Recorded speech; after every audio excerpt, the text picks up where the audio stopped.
look who's coming up.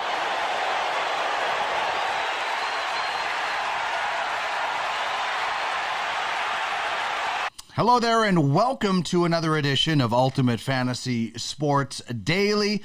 My name is Dean Millard, and it is an absolute pleasure to have you aboard the show today. Really fun program that I'm certainly looking forward to bringing you, getting you up to date on the big news of the day that's going on in whatever sport in the fantasy world that you are involved in.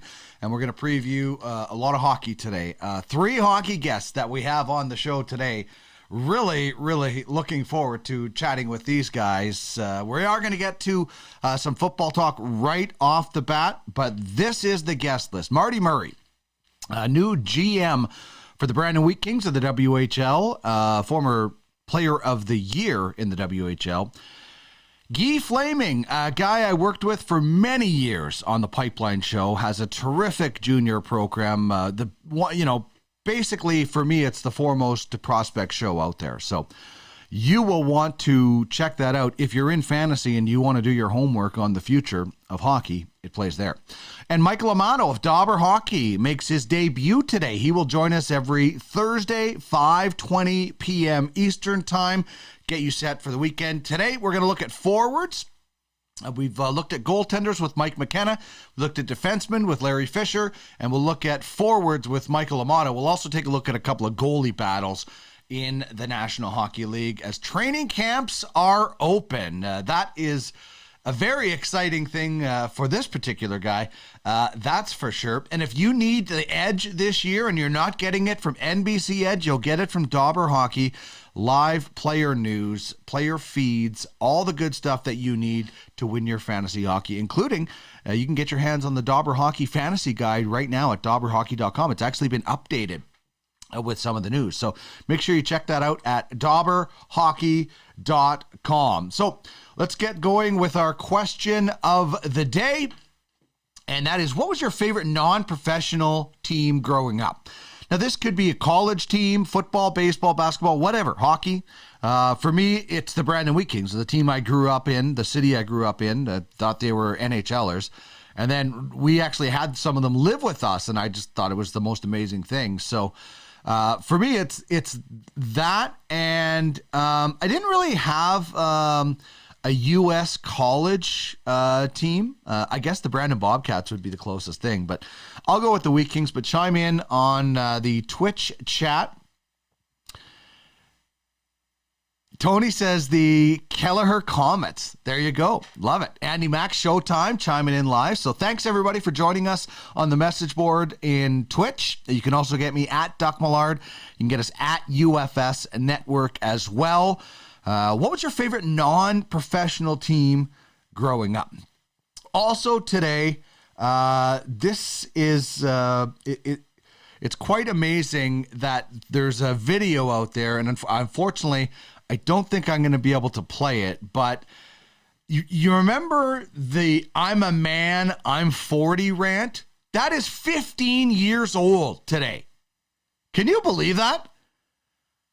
I'm a man, I'm 40 is 15 years old. Like, it just seems like yesterday where I was watching that. And it was just yesterday because it was recently on a top 10 list for TSN.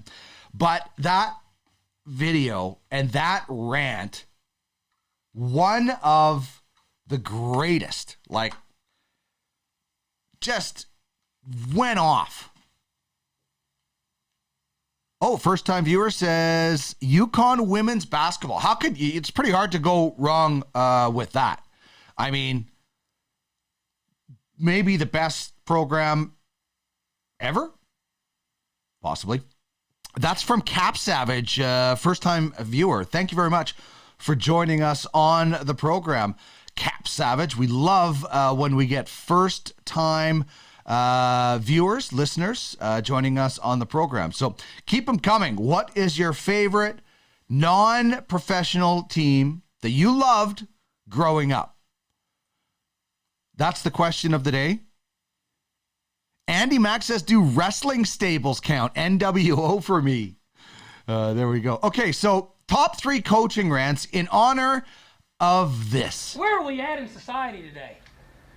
Come after me. I'm a man. I'm 40. I'm a man. I'm 40. Oh, it's Dennis from White Walkers who's joining us as Cap Savage. Hey, Dennis. Welcome to the show. Thank you so much. So that video is 15 years old. Where are we at in society today? Come after me. I'm a man. I'm 40. I'm a man. I'm 40. So I want to know your top 3 coaching rants. And I tried to get some video for some of these. It just wasn't working out. So unfortunately, we won't have any video. But just John Tortorella, anything from Torts. Like Torts and Brooksy, as he calls them. Like, it's so good. Yeah, I guess that's what I'm saying, Brooksy. And they get into a big fight. Anything Tortorella. Like, anything. Like, just...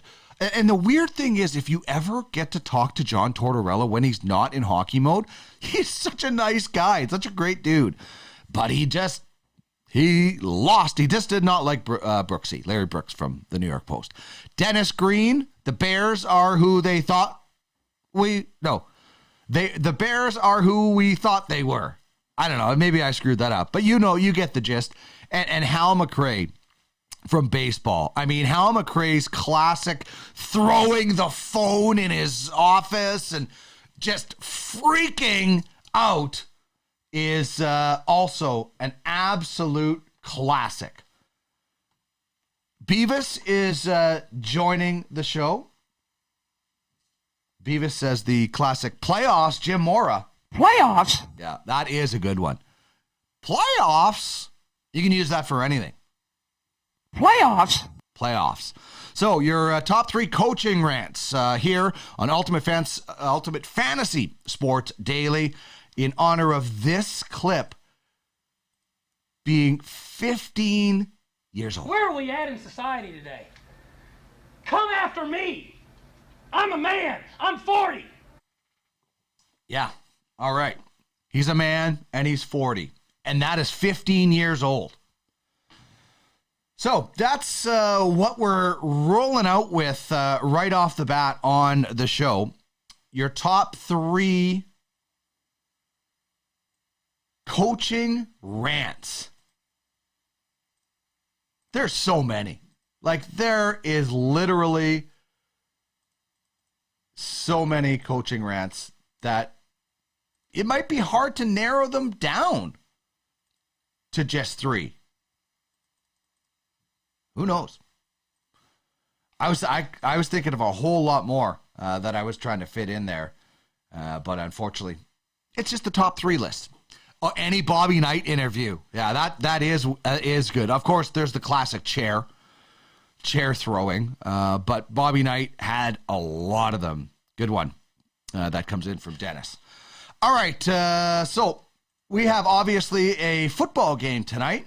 How entertaining is this football game going to be? Well, from a fantasy perspective, and feel free to chime in and let me know what you think of my starts and sits for the Steelers and the Browns tonight. And these are their projected points. So Mitch Trubisky and Jacoby Brissett, both around 14 points. I hope you can do better than that, unless it's an injury situation. I would probably start Brissett. I think. Geez, it's a tough one.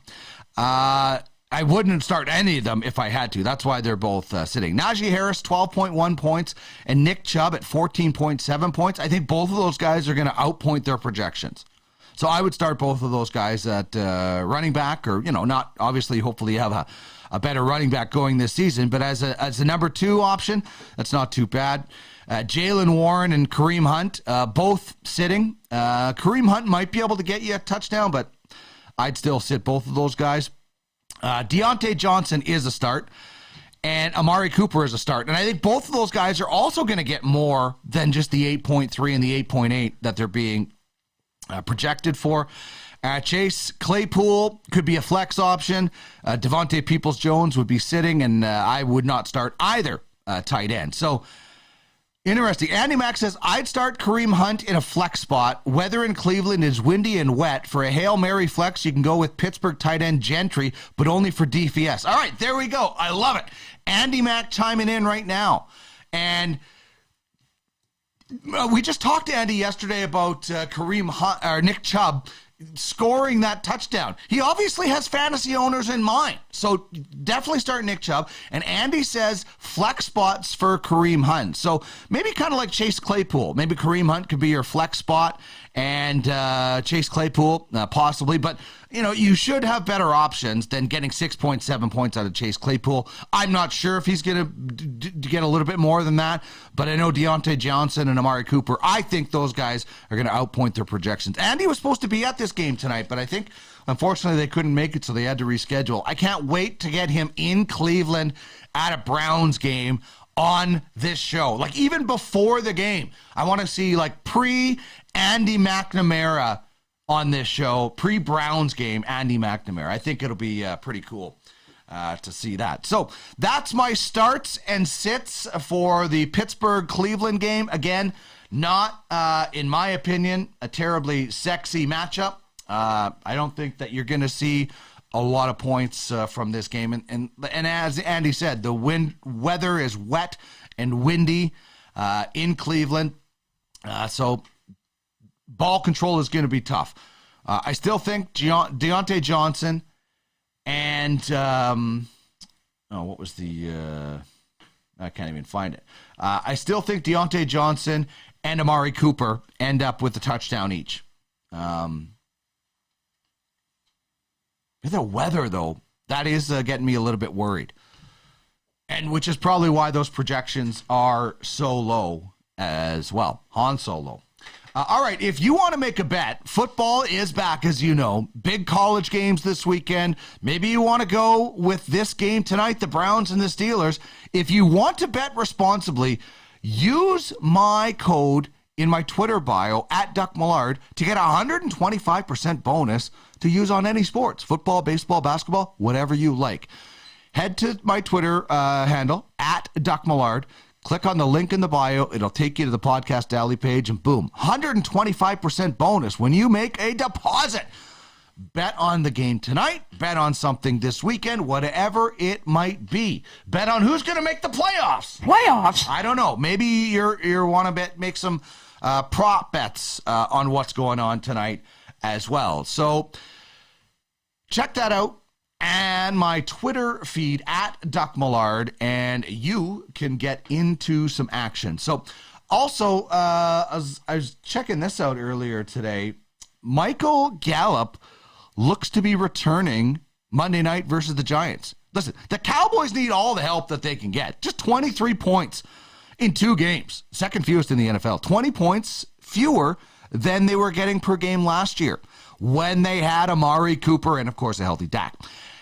Gallup hasn't played in 8 months because of a torn ACL. Now, this is the weird thing. The Cowboys still signed him to a 5-year, $62.5 million deal a day after they traded Amari Cooper because they feel they can get the same production for less dollars with Gallup.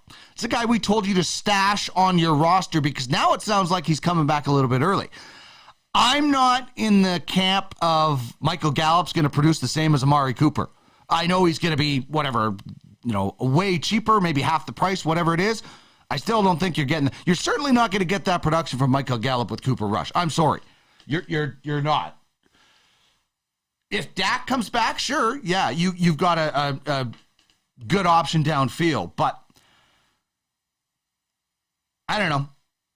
Salary cap is everything in a lot of these leagues, and that's often what happens is guys get moved out because, Amari Cooper has been moved around a little bit. So keep an eye out for Michael Gallup. It's tough, though, because this guy is coming back from an 8-month delay with a torn ACL. So how comfortable are you throwing in a guy that hasn't played in 8 months that's coming back from an ACL? I always like waiting on players when they come back from injuries because I don't care how much you practice or how fast you practice, it's never game shape. So it's also a risk because it's Monday and you're waiting, and you better have something else if Gallup doesn't end up getting back in the lineup. So just a few fantasy football notes for you. And also, we're going to talk a little fantasy baseball and mostly what Aaron Judge is doing. So 60 home runs is where Aaron Judge sits with 14 games remaining. One behind Roger Maris, 61 and 61. The Yankees get the Red Sox tonight. Judge had a final at-bat last night. Everybody was going crazy, and he walked on 4 straight pitches. The boos rained down. People were going for the exits like rats were in the stands. Tonight, they start a 4-game set with Boston in New York. Michael Wacha starts for the Red Sox on the hill. He's just given up 11 home runs this year, but he is right-handed, and Judge has hit 47 of his 60 home runs off of righties. However, if he's going to hit a home run off Wacha, it will be the first of his career. In fact, he doesn't even have a hit in 11 at-bats against the 31-year-old pitcher who is 11-1 this year. So the Judge watch is on. It'd be cool if he did it against the Red Sox. If he's tied right now with Babe Ruth, if he goes past Babe as a Yankee against the Red Sox, very cool story. And then where does he sit? Does he get to Sammy Sosa at 65 or 64? Does he get to McGuire at 65? We'll see. The other awesome story right now is the Albert Pujols story. And Canadian fans remember the Albert commercial. It was for hockey, but this is for Albert Pujols, the star in baseball, sitting at 698 home runs with 12 games remaining in the season. It would be a crying shame if Albert Pujols did not get to 700. I asked on Twitter who gets there first. 56% say Judge gets to 62 before Pujols gets to 700. Alex Rodriguez, he just passed him at 696. Ruth is at 714. Aaron 755. Bond 762. But just get to 700, Albert, and all will be fine. You can retire as the legend and Hall of Famer that he is. All right, so a little bit of baseball. We'll get to some more baseball lineup decisions. Actually, I want to do this right now because he's a good Canadian. How about Joey Votto last night? He's out for the season. He went and he hung out in the stands and hung out with fans and just chilled out with them. Like, this is and he's wearing a Barry Larkin jersey. Like, this is just awesome.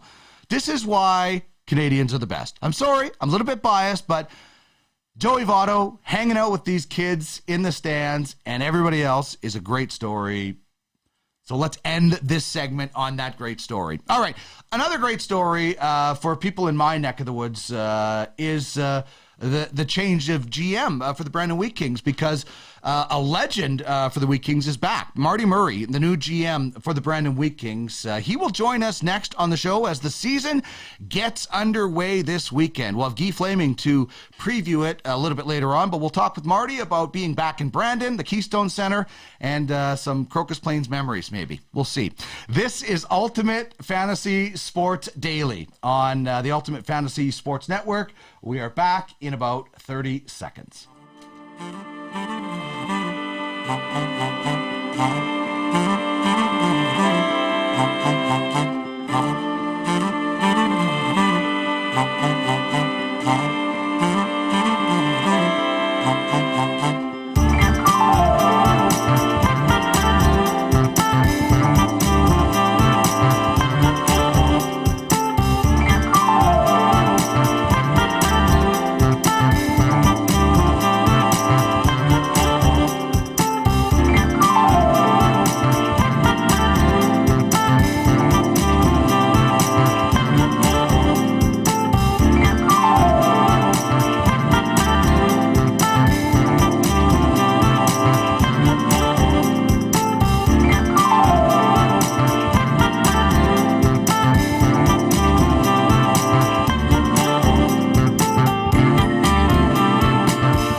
It is 4:21 p.m. in the Eastern Time Zone, 3:21, where my next guest will be joining me from, and where hopefully my dad is watching. It's if the one show my dad is going to watch is probably going to be this one. So hopefully he's tuning in for this one, as I'm really excited to bring in our next guest, the GM of the Brandon Wheat Kings, Marty Murray. Marty, thanks so much for joining me. Congratulations. How are things been leading up to the first game this weekend?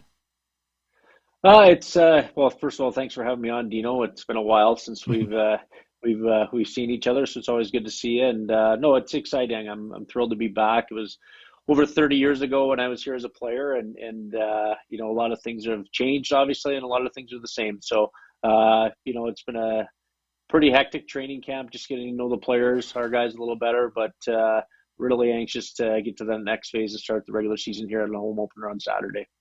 I know it was strange. I was in Regina for a game last year, and the Wheat Kings were there, and my dad and my brother Derek, we all went to the game, and Darren Ritchie's son was playing, and I thought, wow, that's kind of weird. This is going to be a time warp for you, because now he's wearing Darren's old number and you know, playing for your team. So obviously a key guy, but a little bit of a you know, takes you back in time a little bit, doesn't it? Well, it makes you feel old, that's for sure. You know, I think it really set in. I think the first day of training camp, there's probably 3 or 4 kids in camp that, you know, I played with or against their dad. So it kind of a little shock to the ego there a little bit into the system. But no, in all seriousness, looking forward to getting the season started. I know Nolan is going to be a real good player for us. We named him as one of our co-captains yesterday, so you know, he's a kid that I really think is going to excel this year in our division and be an elite player in the league. So Marty, this is you know, a move that I think a lot of people, even last time I saw you was at the Memorial Cup in Brandon. Even back then, people were talking, you know, are we going to get Marty Murray back at some point? And I know you spent a lot of time in the NAHL with Minot and obviously with Sioux Falls in the USHL. Why was this now the right time? We'd heard your name a lot, you know, for years. Why was it the right time now to move back to Brandon, where you know, close to where you grew up, and lead the Wheat Kings?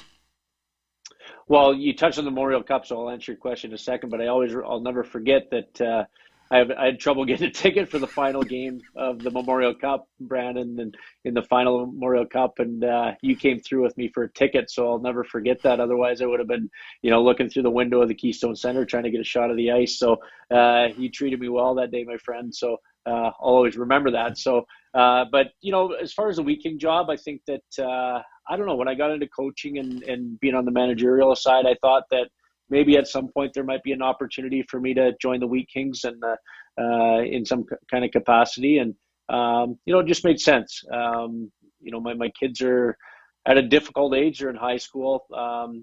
But we sat down as a family and discussed it and thought this was a real good opportunity. And you know, I can't thank the Wheat Kings enough for what they did for me as a player. And hopefully I get to kind of pay it forward with some of these kids here. So just a great time for us to make that decision and make the trek. My family is still in Sioux Falls. I have a son in grade 12. So it's on the family front, it's a little difficult, but such as life as hockey. I think my wife followed me around for 15 years when I was a pro, so she's kind of used to it, but you know, we'll get through it, and looking forward to the season. Now I'm feeling old because, you know, you have kids in high school, and that's where we kind of met at Crocus in high school. Of course, everybody around the Westman area had heard of you growing up and, you know, heard the stories about playing against Marty, but getting to know you was so fun. And, you know, what's it been like being back in Brandon? I mean, I find it hard that you were having trouble getting a ticket for the Memorial Cup. Like, I think you might be able to run for mayor at some point in Brandon, but what has it been like being back in Brandon? Because, you know, I've talked to Kelly McCrimmon a lot, and the trade that he made for you, you know, trading Trevor Kidd to Spokane and bringing you here, he says it turned the organization around. And so you're a favorite son in Brandon. What has it been like being back? And, you know, what's that kind of pressure like having it back again, being a Wheat King? Well, it's great. You know, it's like I said, it's been 30 years since I left as a player a long time ago. But, you know, you still run into a lot of the same people, and, you know, nothing's changed. People are friendly, they're welcoming, and that's certainly what I've felt since day one of taking the job here. So it's nice to be, out and around the Keystone Center, and seeing some familiar faces. I think Rob the Zamboni guy is still the guy that did the ice when we were here as players, and you see a lot of the same supporters, same people, and like I said, there's a lot of things that have changed, but a lot of things that are still the same, and that's kind of the blue collar mentality we want to have here in Brandon. Yeah, I was just going to talk to you about the club this year, expectations. Something that you have now that you didn't have before is that rivalry with Winnipeg, and that's kind of a neat thing for Manitobans that everybody always talked about. But, expectations for the team this year, what do you say to those that say, what do we expect from the club this year? I know it's hard because you've just started to kind of put your fingerprints on this, but what should we expect from the Wheat Kings this year?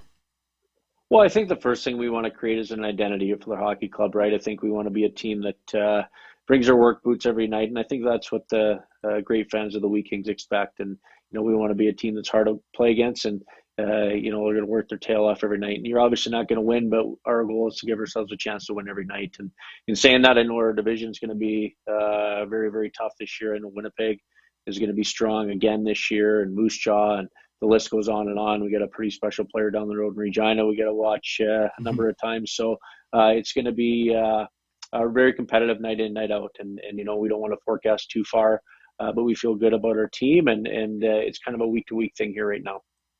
Yeah, rivalries on both sides. Obviously, Conor Bertard, you being a guy who had a lot of hype to him as a young player, might be able to relate to the attention that Conor Bertard is going to get. But there's also some skill in Moose Jaw. There's some skill in Winnipeg. I mean, the WHL this year, the draft for the WHL is going to be a lot of fun to watch. So just in your division alone, there's some really high caliber 2023 draft eligible kids. Well, yeah, there could be 4 top 10 picks in our division alone this year with Bedard and Yager and Benson and Danielson. So it's fun. I mean, just as a hockey fan, it's going to be fun to watch those kids play. They're a special group of players, obviously, and a good supporting cast. So on that front, as a fan, it'll be fun to watch. But when I put my general manager's hat on, it'll be a little nerve-wracking to see those kids out on the ice, but I'm looking forward to it. I think it's going to be a real competitive year, and hopefully we can start off on the right foot here on Saturday. What you were a head coach for a number of years in Minot, and then grabbed the GM role as well. What did you not like about coaching, and what made you want to gravitate more to the GM role? What was it like being behind the bench? Well, I mean, it brings your competitive nature out for sure, and I think it gives you an up close and personal relationship with the kids day in, day out, working with them in practice. So there's a lot of things about both that I like, and to be honest with you, to put one ahead of the other was kind of tough, but I'm enjoying my job as GM here, my role with the Wheat Kings. I found that the higher you climb up the ladder, it's pretty difficult if you're wearing both hats. So right now I'm enjoying learning about our players and understanding the league a little better, and have a lot of experience with Don McGilvery here and his staff. And, I think we're all on the same page about the type of team we want to be. And, it's go time on Saturday. Yeah, it's going to be really exciting. 2 years in the USHL. That's a league that has really exploded. I mean, we started doing the Pipeline show in like 2004 or 2005, and it was pretty good back then.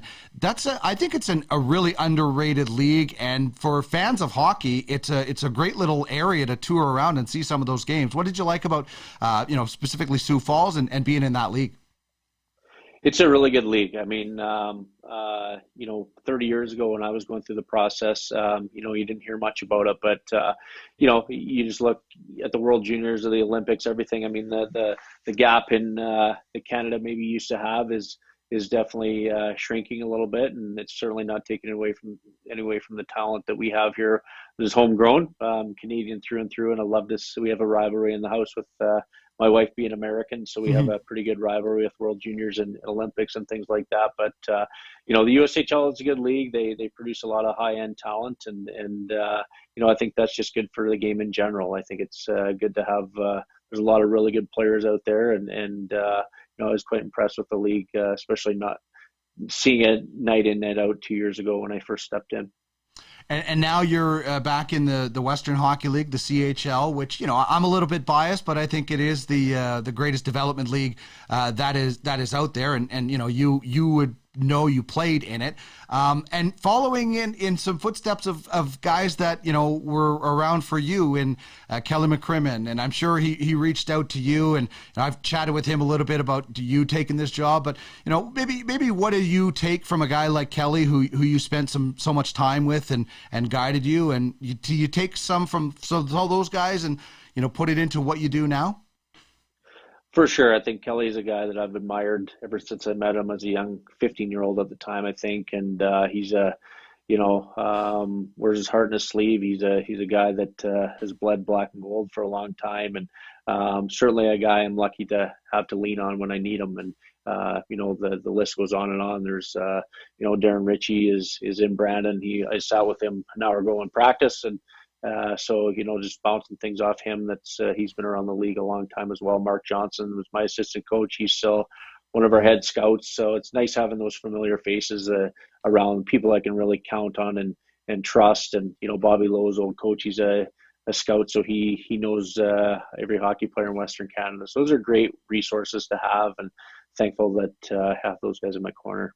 Yeah, Mark Johnson, I remember his hockey camp in September at the Sportsplex, getting ready for it. So definitely a great hockey mind for that, and to lean on and things like that. And, the competitive juices, as you talk about, when you're sitting with a guy like Darren Ritchie, do you guys go back in time, or you stay in the current time? Because you guys had such a good, chemistry. Obviously, your 95 season, you were the WHL Player of the Year, the World Junior top forward. I was just talking to Peter Labardius about that because the World Juniors was in Edmonton this summer. But do you guys drift back into time, or are you guys more focused on current day?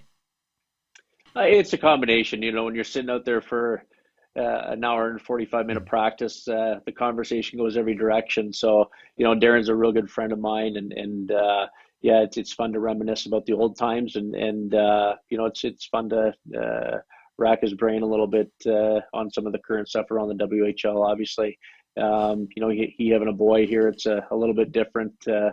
But he's a great resource to have. He's very knowledgeable, and again, he's another guy to learn from the best in Crim.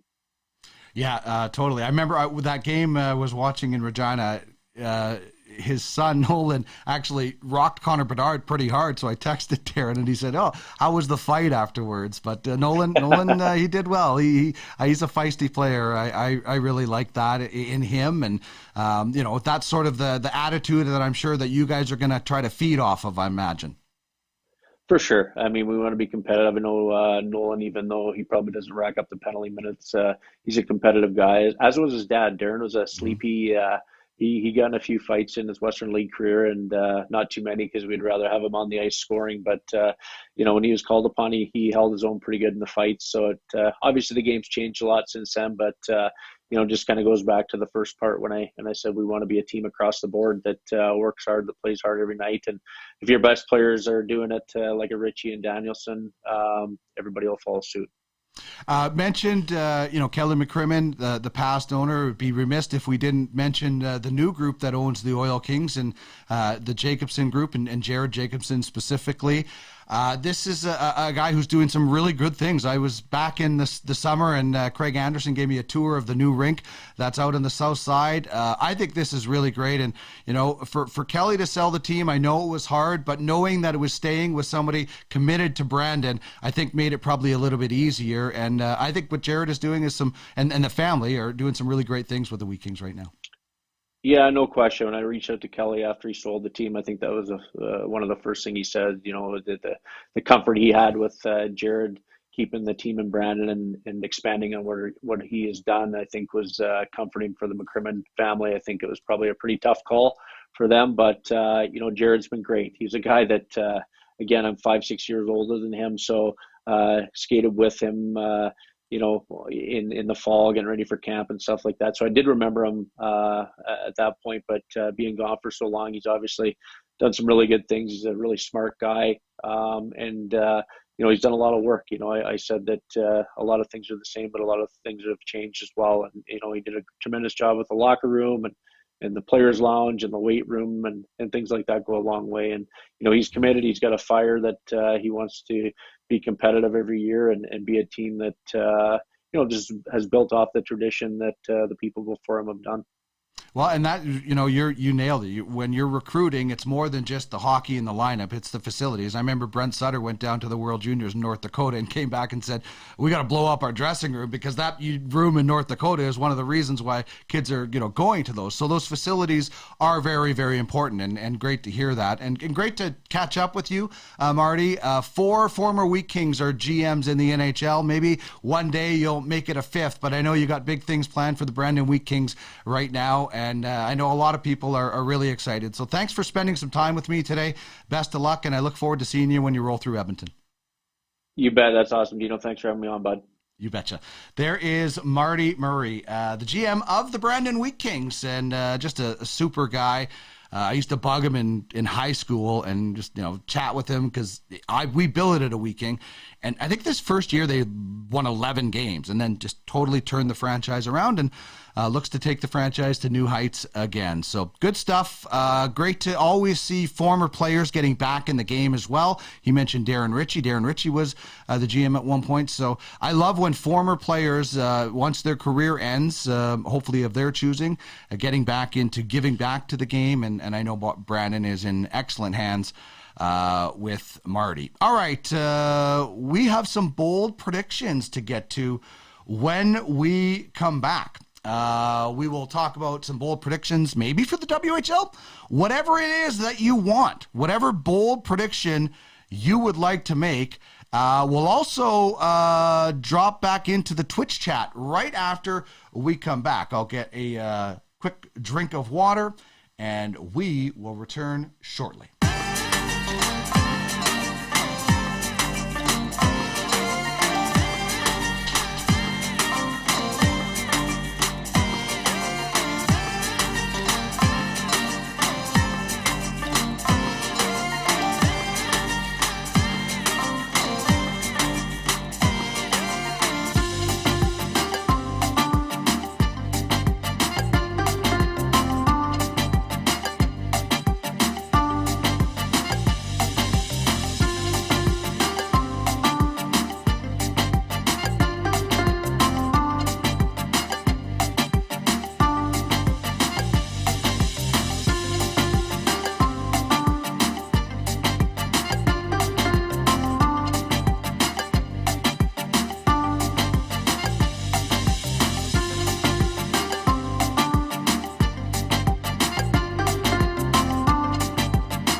Alrighty, it is 4:39 p.m. Eastern time. What a great conversation that was. This is the thing. So people that know me know I'm pretty proud of being for Brandon. We got a Wheat King helmet or a mask right in front of me here.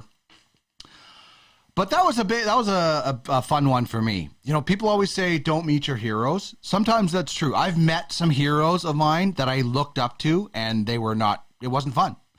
Marty Murray would never disappoint like that. He's just a nice individual, was raised properly in Lyleton, Manitoba. So great conversation with Marty, and I know he's going to do great things with the Wheat Kings.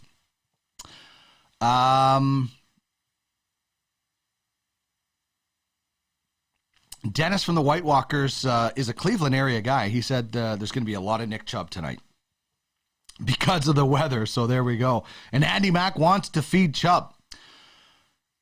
I don't really care. I don't have either of these guys. I would just like Josh Jacobs to get going in fantasy football. I'm a little bit sick of Josh Jacobs not scoring any touchdowns because I'm in a touchdown-only league. So, Arnie says, as a Broncos fan, it's hard to hear about some of the Wheat Kings' successes. Well, listen, there's the Swift Current Broncos have something the Brandon Wheat Kings don't, and that's a Memorial Cup. So Brandon's been in the final 79, 2010. They got crushed by Windsor. So the Broncos do have something that the Wheat Kings don't. So at least there's that. But I think Marty is going to do a good job. And we're going to talk with Guy Flaming a little bit later. So, Arnie, you're going to want to hear what he has to say about the Swift Current Broncos because they are certainly going to come up in that conversation. All right now, it is time to get to some bold predictions. I know we're going to win. I have that attitude. This was headlines on all the sports sections in New York. Mark Messier said, we will win Game 6. Talking about guaranteeing we're going to win? Yeah, that's right. That's the way we felt. He said we will win Game 6. He has just picked up the hat trick. Bold predictions at this point. Whatever you want to make, whatever bold prediction you would like to make, you can do that. I'm going to predict that somebody's going to get 125% bonus by using my link at Duck Millard on Twitter. And you can get the Podcast Alley special. 125% bonus when you bet on sports at BetUS. Head to Duck Millard on Twitter. Use the link in my bio. As for bold predictions, my bold prediction is the Brandon Wheat Kings are going to knock out the Winnipeg Ice in the playoffs. That's really bold because Winnipeg is the front runner for that division. So I think Brandon's going to either beat him out in the first or the second round. That's my bold prediction. The rivalry between Brandon and Winnipeg is going to get better and better. It's like Moose Jaw, Regina, Calgary, Edmonton, Calgary, Red Deer, Edmonton, Red Deer. They're all about the same distance away. So that's my bold prediction. But, Arnie says Brady Burney is going to have a huge year in Swift Current. Called it a month or so ago. Arnie says Stevenson will be the first-line center in Vegas and Eichel will be the number 2 center. That is a bold prediction. Jack Eichel is going to have such a good year in Vegas. People don't realize how good Jack Eichel is going to be. He is going to crush it in Vegas. Mark Stone, the former Wheat King, setting him up. It's going to be nasty. So what's your bold prediction for the National Football League? What's your bold prediction when it comes to Major League Baseball? Here's another bold prediction. The Dodgers are going to tie the record for the Seattle Mariners of 116 wins in 2001. It's ridiculous how far ahead the Dodgers are than everybody. If they don't win the World Series this year, it's going to be a crying shame. As for the NFL, I have a bold prediction for you. Jalen Hurts throws for 3 touchdowns against Washington. Now, if you've been following Jalen Hurts, you will know that he only has 1 passing touchdown this year. But he has 3 rushing touchdowns. So Washington is going to try to take away the run, and he's going to throw for 3 touchdowns. Book it. Bold prediction this weekend. Jalen Hurts, 3 passing touchdowns. We'll throw in 1 on the ground for good measure. He's going to lead all fantasy quarterbacks this weekend in points. That's my bold prediction.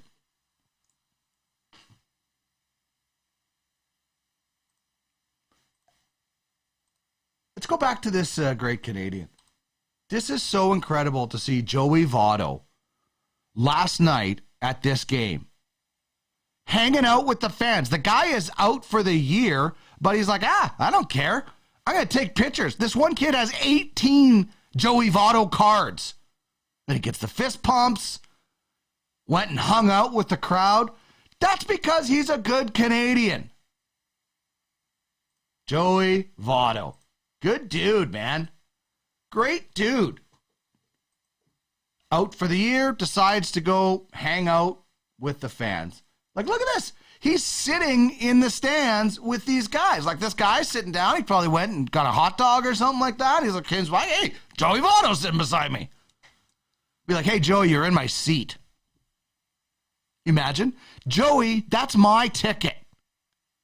So good on Joey Votto for getting out there with the fans.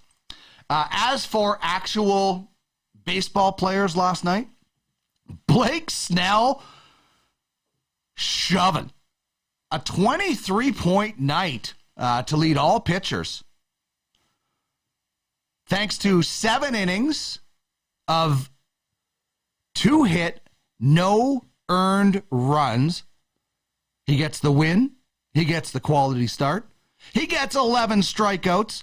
The no-hitter was broken up by Albert Pujols, not a home run, but a single. Good night for Blake Snell and the Wolfpack. Gleyber Torres of the Yankees and the Black Bears in UFLB. He throws down 23, 3 for 4, couple of home runs, 5 RBIs for the Yankee. One of those home runs should have been to Aaron Judge. But Judge was walked on 4 straight pitches, and then a home run was hit right after him. 5 RBIs for Torres, 4 runs scored, and he also drew a walk. So great night for the Black Bears and the Yankees. Tristan McKenzie of the Guardians and the Woodpeckers coming through with 17 points. Through 8 innings, gets the win, 13 strikeouts, the quality start for just 2 earned runs. And Willie Adames of the Hounds and the Brewers, 13 points. Only 2 at-bats because he walked twice. He did score once. He had 2 RBIs thanks to a home run and was 1 for 2. So those are your top shelf fantasy performers. And here are some of the guys that you should just be having in your lineup right now. Ahmed Rosario is on fire like Mariah. The member of the Guardians is crushing it right now. 385, 415, 564 slash line, an OPS of 979 in the last week. 2 home runs, 12 RBIs. He also threw in 4 stolen bases. Oh, yeah, he plays 3 positions as well. Swiss Army knife, that's getting it done. He had an 8-hit game a while ago. This guy is just slugging it for the Guardians. Another shortstop, Elvis Andrus of the White Sox, had a pretty good week. 6 stolen bases. He might have won you that category if you're playing head-to-head just on this week. Like, that guy alone probably won a playoff matchup this week because somebody crushed it in stolen bases.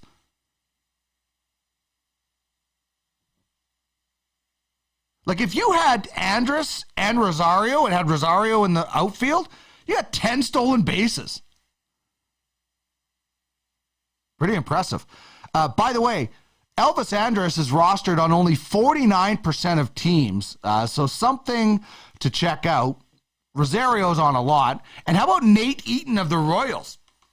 He's on 1% of the rosters, but had a pretty good week. That's a career. 12 for some people. 4 hits in 12 at-bats, couple of walks. Also, a demon on the base pass with 3 stolen bases. Scored a run. Also plays 3 different positions.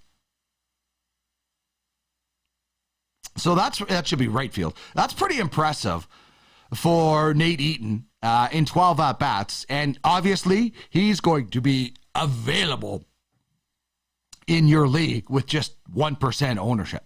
Now, how about the flip side of this? Who should be grabbing some pine when it comes to your lineup? Now, I know Giancarlo Stanton just hit a grand slam, but it's, as he said, about time, and it's been few and far between. 13 strikeouts in the last week is what he's really put up. 2 hits, one of them grand slam in his last 22 at-bats. Obviously, this is a guy who is on a lot of rosters, but right now, he is really having a tough time. I don't know. The fact that he hit that grand slam makes me think maybe he's heating up, but this happens a lot. Guys, Jesse Winker used to do this. He'd get a hit and then he'd go dry. So I would say until Giancarlo Stanton can consistently throw down some hits, grab some pine. Christian Walker, the Diamondbacks, also double-digit strikeouts, no walks, 250 average. He's on 78% of rosters. Grab some pine. And Chris Taylor, this hurts me. A Dodger hitting 167. This guy plays everywhere and usually plays really well, but not lately. Struck out 11 times. He's only scored 2 runs in 24 at-bats. And is a guy who's only on 59% of the rosters because he moves around and he doesn't play every day. Well, the injuries he has been. But I would be benching these guys right now. Now, the one guy I would maybe look at is Giancarlo Stanton, and maybe he might be heating up. But 13 strikeouts and 22 at-bats is horror awful for Giancarlo Stanton. Obviously, keep watching in case something happens. Now, something has happened as we turn our attention to back to some hockey with the Philadelphia Flyers. GM Fletcher says they're not sure if this is season-ending or career-ending. Chuck Fletcher says it's too premature to say if this season the injury is career or season-ending for Sean Couturier. He says Couturier is feeling better than he did last year, and they are optimistic the issue can be resolved. However, he does acknowledge that Ryan Ellis's issues could be career-ending. That is an absolute shame. Ryan Ellis was an awesome defenseman. Like, do you remember Jordan Eberle's goal at the World Juniors? It doesn't happen if Ryan Ellis doesn't make a great play. He was excellent for Nashville, and he was signing with the Flyers to be the main guy, and he played 4 games. The Flyers were 25, 46, and 11 last year. So now you might not have Couturier, probably. Looks like you're not going to have Ryan Ellis. And you got Torts torching things already, saying how bad the locker room is. Child, please. I mean, how bad is it going to get for the Flyers? Do they win 25 games? Be bad for Bedard. I guess that's it. No Ellis, probably no Couturier. Like, does Carter Hart get traded? I would not want to be playing for John Tortorella right now with those 2 guys out and already the locker room problems allegedly that Tort said there is. Oh, that is a recipe for a disaster. Like, I might have to get my brother Derek some counseling. And Guy Flaming, actually, he's a Flyers fan too. He's going to join us when we come back. So it's going to be a tough year for the Flyers. Already. Training camp just started. Also, Gabriel Landeskog not in camp right away. Jared Bednar said he's dealing with an injury from last year. That's okay. They got guys coming in and out. They will be certainly fine, as opposed to the guy like Ryan Ellis, Sean Couturier with the Philadelphia Flyers. That's going to hurt.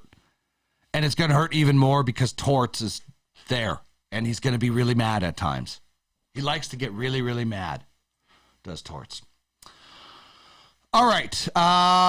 When we return, we're going to dive back into the Western Hockey League, and Guy Flaming is going to join us, a guy I spent a lot of time on the radio with doing the Pipeline Show, a lot of time laughing, a lot of time leaving the studio because I was laughing too hard. So we're going to chat with him. We're going to get a full WHL preview with the man who hosts the Pipeline Show. If you don't know about it, what rock have you been living under? ThePipelineShow.com is where you can find it. The preeminent show on hockey prospects with Guy. So you can check that out. We'll tell you all about it as we go. But we'll dive into the Western Hockey League. Full preview. Season starts Friday. I Can't wait to be back in the rink. It's going to be so much fun. We're going to chat with Guy when we come back. I'm going to get them all set up. We're back in about 30 seconds.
Just before 5 o'clock Eastern time, 2:57 in the Mountain Time Zone where I'm located and my next guest is located.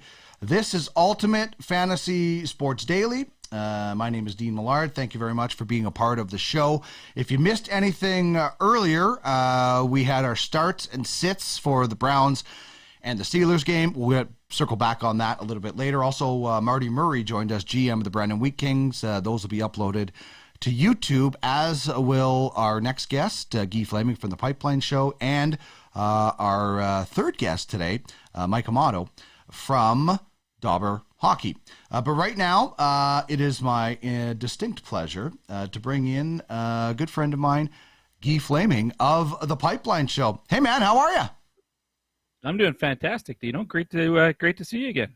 Yeah, it is awesome. And we're going to see each other at the rink because the WHL season is just about upon us. And I'm excited. I mean, this year for the WHL, not only is like there's going to be so much talk about Conor Bertard, but I was just talking to Marty Murray. They could have 4 top 10 picks in the East Division alone of the WHL. So it's a really good crop, I think, at the top end for the WHL. What do you think?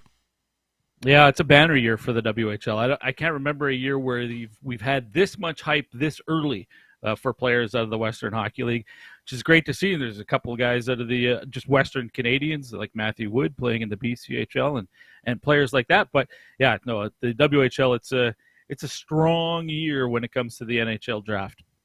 Yeah, and that's always an exciting thing. Obviously, one of the 4 majors that you have and that we used to do on the Pipeline Show is the draft, and I guess it's the last one. Well, I guess this year, one of those majors was in the summertime, so it was a really weird season. I mean, I was at some of those games. That was bizarre. It was freezing, and it was bizarre to see Canada playing in such weird surroundings. But we'll have much more of a World Junior, normal World Junior this year. Do you think the WHL will have a dominant focus on that team as well, like they are with? Sometimes it's a 19-year-old tournament, so you don't see a lot of draft eligible kids make that team. Yeah. But do you think we'll see a strong component on the World Junior team?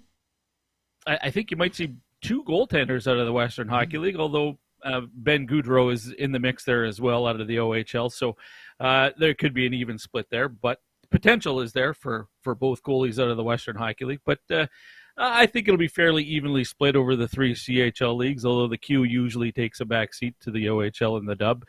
In a lot of respects, and with the World Junior team, no exception. I think it'll be like next year and the year after that where we see really strong WHL. It might be like you might have 12 skaters from the WHL on those teams.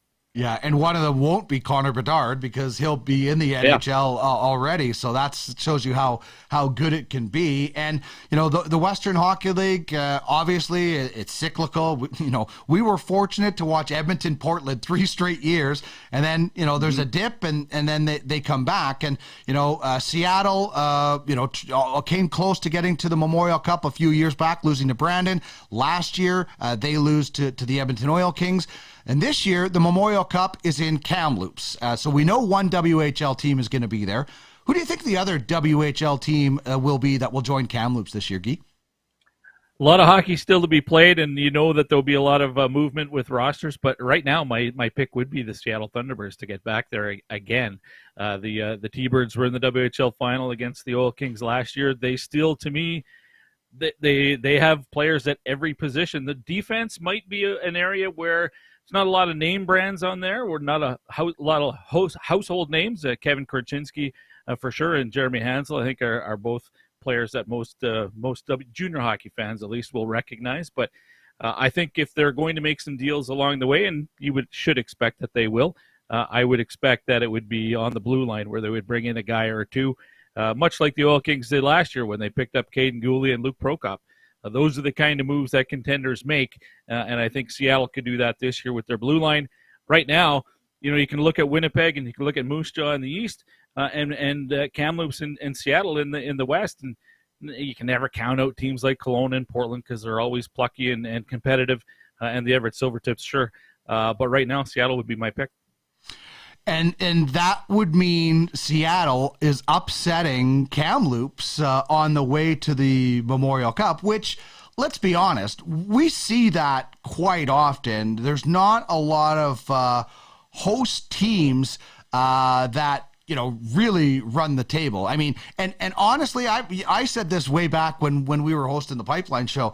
If you're hosting the Memorial Cup, getting to the second round or the third round even is probably fine. You get a little bit of a break, then you retool. You certainly don't want to be St. John and fire your coaching staff, although worked pretty well for Gardner McDougall and everybody. But it worked. Yeah, it did, strangely. But getting that break, and you don't want to lose in the first round because you got so much time off. But playing to the end and winning the league sometimes backfires because you're so worn out. Yeah. It's true. That would be the downside of being the champion and hosting at the same time. And listen, St. John getting knocked out in the first round was an upset. That wasn't supposed to happen. You think back to like when Saskatoon hosted, them being knocked out in the first round wasn't a big shocker because they weren't that strong of a host team. But for the most part, it doesn't happen very often where the host is a contender and get eliminated that early. So it's not like it's a strategy, really, but it's the silver lining to that for sure is you get tons of rest. But to your point, you don't necessarily want to have that big break, but you're not exactly disappointed if you're, extremely disappointed. Sure, you want to win the championship, the league championship, but if you fall around short, you're okay with that too because you get well rested. The worst part, I guess, would be getting to the final and getting eliminated, and then you get no rest and you're not the champ. Yeah, exactly. And you're going in as the host and you have injuries. Yeah. I mean, we saw what happened to the Edmonton Oil Kings in 2013 when they lost Griffin Reinhart in that final. And even Laurent Brossoit wasn't healthy going into the Memorial Cup in 2012. So it does certainly catch up to you. But let's talk about the rest of the league and 4 divisions in the East, Central, BC, and US. Who do you think the top teams will be out of those 4 divisions? Well, we'll start with the U.S. division. I've already picked Seattle to be my team, so no question for me that it's the T-Birds. Give a bit of a shout-out again to Portland and Everett. I don't think Spokane or Tri-City are in the mix this year just yet. In the BC division, I think it is the hosts, and I expect they'll make some changes along the way. The reason I picked Kamloops or Seattle over Kamloops at this point is goaltending. The Blazers start the season without really a whole lot of experience. Dylan Ernst is their guy right now, but he's a youngster, hasn't played a whole lot. I mean, he was the backup to Dylan Grand, and you can understand with Garand, he's not going to have played a whole lot. So bit of a question mark there. Not to say that he can't do it, but he hasn't had to do it yet. So until he does, he hasn't. So that would be the difference in my opinion. So, but I still have Kamloops as the best team in the BC division, and I expect they'll probably make a bunch of changes between now and the January 10th deadline. In the Eastern Conference, I think everybody's looking at Winnipeg and Moose Jaw as the top two teams, not just in the East Division, but in the Eastern Conference.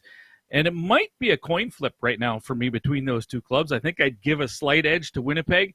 They've got a lot of overagers right now. They've got 4, and they're pretty good ones. So depending on who they keep and what they do with the asset that they get back and where that player ends up, that might change the power structure in the conference a little bit. But I would expect whoever it is that they move out probably goes to the other conference or something like that. But I think it's a 2-horse race right now. But in the Central Division, I think it's a little bit more up for grabs than it was last year when Edmonton was clearly the top team in the division. I think I would have Red Deer there, but much like Kamloops, no experience in net, or virtually none. Actually, Red Deer has no experience, no games played for either goaltender that they're starting the season with, as their starting netminder Chase Coward out with illness. So I think he has a heart problem. I could be wrong on that, but so he's got to get that corrected, or he might be done. So right now, the Rebels entering the season with 0 games experience with both of their goaltenders. So that would be the big question mark for the Rebels. Yeah, indeed. At such a key position to rely on a young player is always going to be really, or an inexperienced player for sure. Guy Flaming is the host of the Pipeline Show, and he's joining us. He's also on the Oil Kings broadcasts. And you mentioned it. There's a little bit of uncertainty in some of the divisions, and every year there's always a surprise team. There's always a team that falls to the pressure or doesn't live up to expectations, but there's always a team that maybe outdoes the expectations. Why do you like Swift and PG this year? Well, Swift for sure, because they missed the playoffs last season, so I don't think there are a lot of people across maybe casual fans who are looking at them as being a team that's going to vault themselves up the standings a whole bunch. They had 5 drafted players last year at the NHL draft, and they, including Reed Dick, who's their goaltender, drafted by Boston. But then they brought in Gage Alexander from the Winnipeg Ice, who's a couple years older. He's also drafted by the Anaheim Ducks. He's one of those 20-year-olds that Winnipeg had to get rid of, and lands in a good spot there in Swift. So they've really shored up their goaltending position, and they were a young team last year, just couldn't get into the playoffs, but a lot of experience down the stretch, playing some meaningful hockey. I think that's a team that's poised to take a big step in a division where I think some teams are coming back to them, including the Oil Kings. So will Swift move from outside of the playoffs to second? Might be a lot to expect, but I'm not going to put it past them either. And PG? PG I thought they were underachieved last year, and the reason I picked Prince George is almost by a process of elimination, because I don't think there's a whole lot of surprises to be had here. Kamloops and Kelowna are going to be good. Everett and Seattle and Portland are going to be good.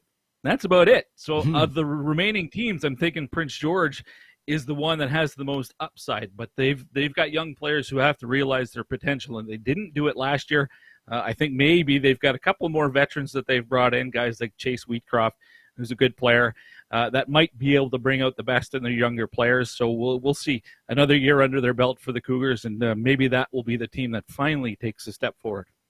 All right, so when we talk about potential scoring leaders in the WHL, I always found this so hard to do, because is it going to be a 20-year-old that doesn't miss time for the World Juniors? Is a guy like Conor Bertard going to be able to make up for the time he's going to miss, and lead the tournament in scoring? But I did ask you to pick a guy, and obviously, everybody would probably pick Bedard, so we kind of took him, I guess, out of the equation. The guy you picked, I had such an appreciation for while watching him this summer at the World Juniors. I did not see him enough, and I was so impressed. I thought his motor never stopped, and he was a real key guy. So tell me why you think a guy like Logan Stankovan could be the leading scorer in the WHL. For everything you just said, his tenacity, his work ethic. He's not the biggest guy in the world, obviously, but he never backs away from a competitive area on the ice. He's always driving to the net. He's got terrific hands and can shoot the puck. Man, that guy can bury the puck from anywhere on the ice. It seems like he's really crafty, and he had a great run last year where he was putting up a ton of points. So I think. And he is a guy who will be at the World Junior Championship again for Canada. So he's going to have to be one of those guys like Alex Patan in his draft year, or in his Draft Plus 1 year, I believe, played for Canada and ended up coming back and won the scoring championship, I believe. I might be wrong. But, I think Stankovan can be that kind of guy as well. And, but you're right. Usually it's a 20-year-old or a 19-year-old that doesn't play on the World Junior team that has a breakout season, and they are the guys who end up leading the league. And Arshdeep Bains last year, perfect example, as a 20-year-old undrafted guy who was that player for Red Deer, and Ben King right behind him in scoring, also with the Red Deer Rebels. So if it's not Bedard, if it's not Stankovan, it's going to be somebody like that. And Stankovan he's about to be vaulted into this national stage on the World Juniors and the Memorial Cup, because Kamloops is hosting. Yeah. And, every year, you got like Ridley Gregg out of this summer. People were just salivating. And I remember like people saying, talking to people, like, people are going to be really disappointed when they see Ridley Gregg in the NHL. Not that he isn't going to be a good player, but he's not going to be that dominant player of the game every time. He's going to play probably like a second line, third line sort of a role. But Logan Stankovan, I have a feeling, is going to be one of the most popular players not named Bedard this year when it comes to prospects, because he's going to be in both of those high-level tournaments.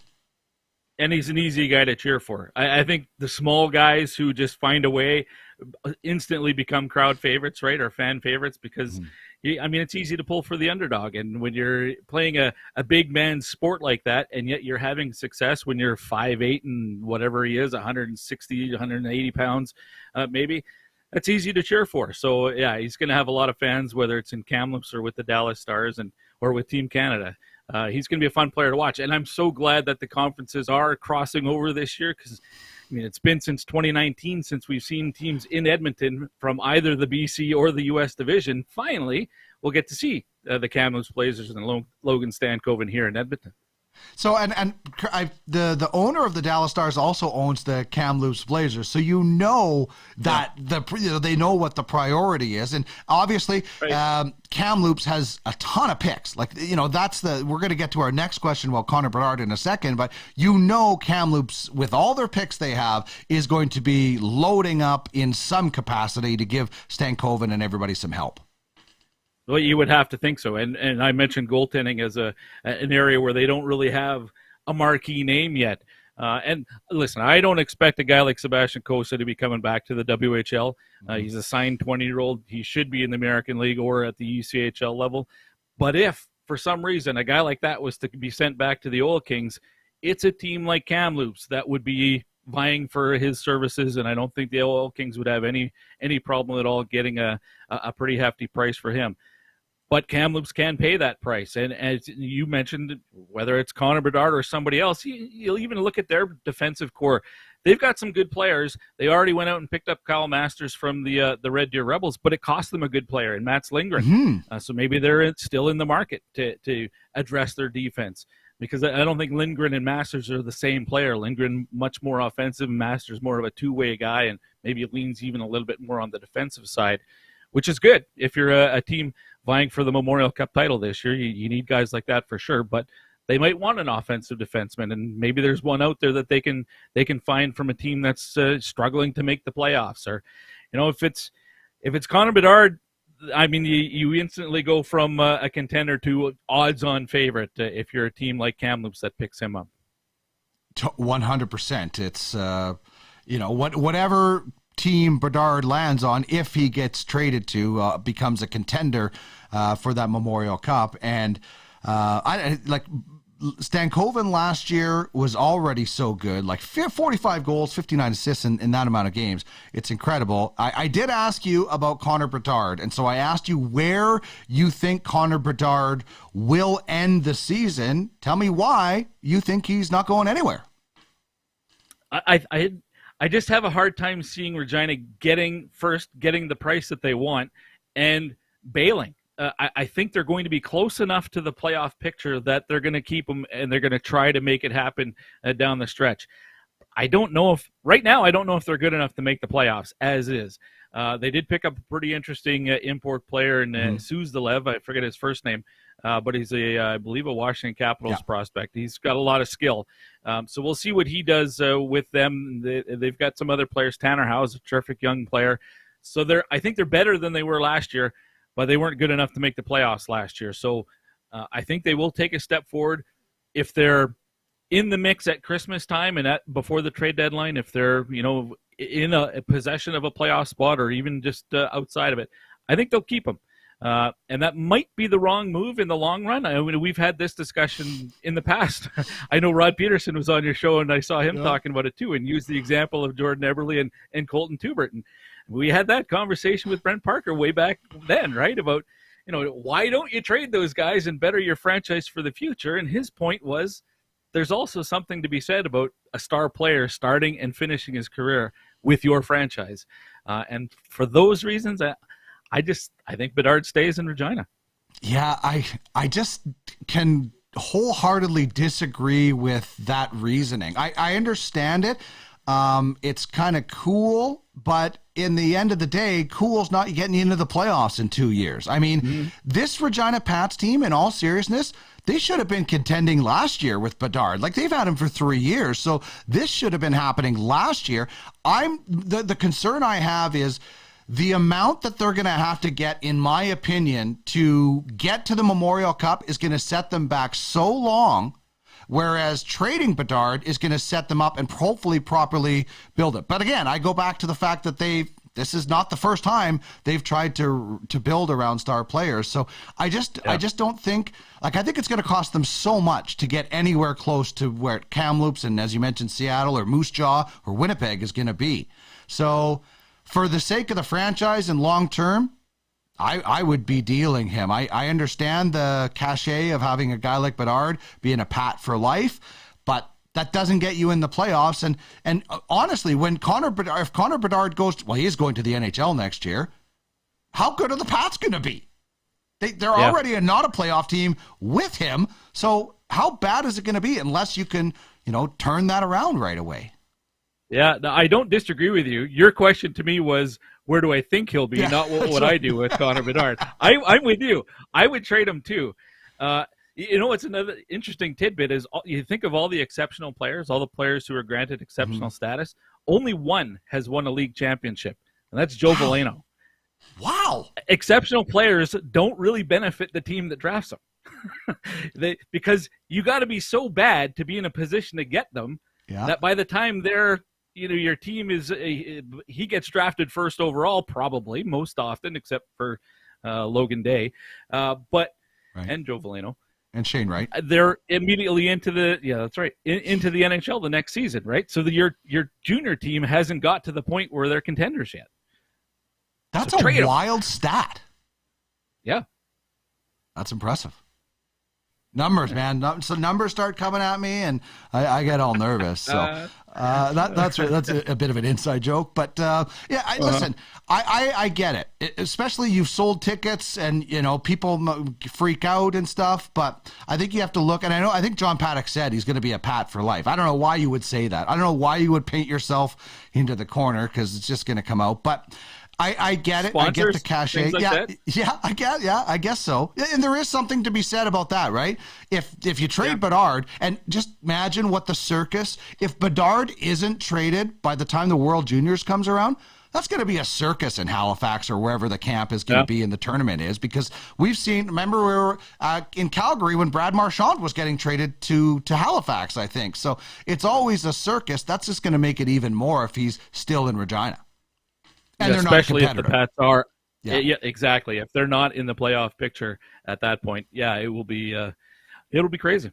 Yeah. Okay. So quickly, you said the conferences come in here. Who's somebody you're looking forward to seeing at Rogers? Obviously, Conor Bertard and Jagger and like all the guys from the East. But from the other conference, who's somebody specifically, like maybe a Stankovan we talked about, that you're really looking forward to seeing at Rogers this year? Stankovan would be the guy that I'm most excited to see with the Blazers. And again, I think the Kelowna Rockets are going to be good. Andrew Crystal is a nice young player, also draft eligible this year. And with the Vancouver Giants, local product here from St. Albert, Zach Ostapchuk has had a terrific second half of the season and was one of the leading scorers in the playoffs, even though they didn't get out of the second round. So the Vancouver Giants will have some interest here locally for those two guys. Outside that, we're not going to see the U.S. division up here. It'll be the Oil Kings going down there. this season. So unfortunately, we won't get to see those players again this year, which is weird because think of it, it'll be 4 years then, and a lot of those players played their entire WHL career without actually coming to Alberta. It's crazy. That is weird. I guess, yeah, COVID put a hold on a lot of that. But COVID. Yeah.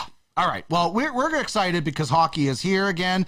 I got the shirt on. Can I just have hockey tonight and hockey tomorrow night at Rogers? I can't wait to see you at the rink again. Hopefully it's not as cold as it was during the summer because, holy man, was it cold. It probably is. And it's just going to be fun to be back in the rink again and watching some good kids play hockey. Thanks so much. Tell the fine folks where they can find what I call the preeminent prospect show on the planet, The Pipeline Show. I like that. It is thepipelineshow.com, and anywhere you get your podcast from, you can find it there. Just search it up. Awesome stuff. Easy as that. As usual, my man. Thanks so much. We'll see you at the rink. Dean, it was great to see you again. Great to chat. Go have an Asian box. All right. Oh, he just has to send me off. At this point of the Pipeline Show, I would be leaving the studio, leaving Guy all alone because I would be laughing so hard. So I love it. We had so much fun on that show.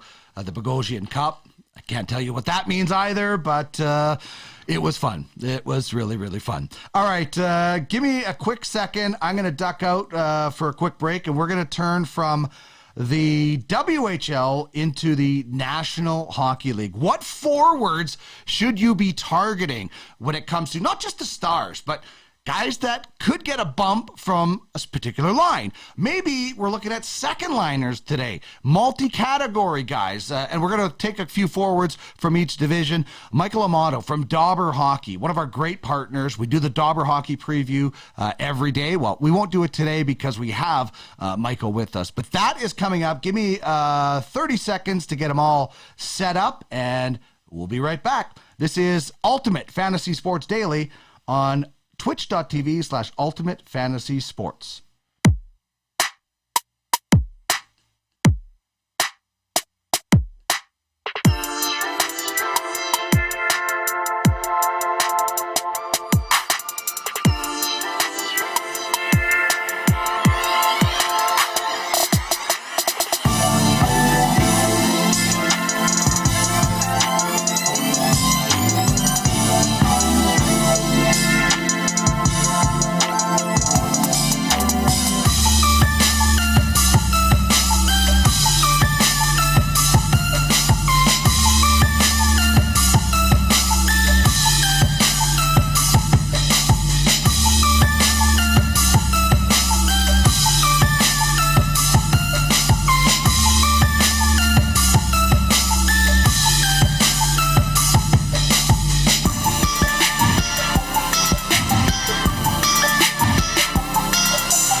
Really fun chat. This show is just flying by. I can't believe it's 5:25 Eastern already. I'm already late, and it's Michael Amato's first time with the show, so I apologize for being a bit tardy, but Guy and I go back a long ways, and sometimes I go on a tangent every once in a while. But really excited to be talking hockey with our next guest. He's going to join us every Thursday.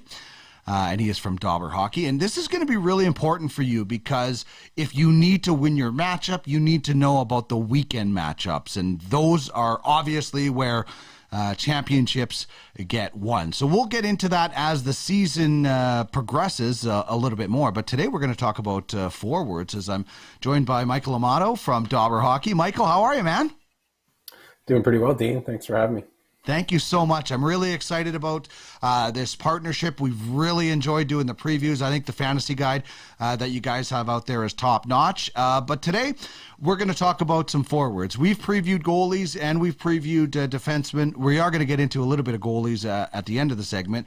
But when it comes to forwards, and we've kind of done this with defensemen and goalies, but who are the best when it comes to each division? If you had to take two forwards from each division, who would you start with? Let's start with the Atlantic division. What do you like from the Atlantic? And then you can carry on through the rest of the divisions.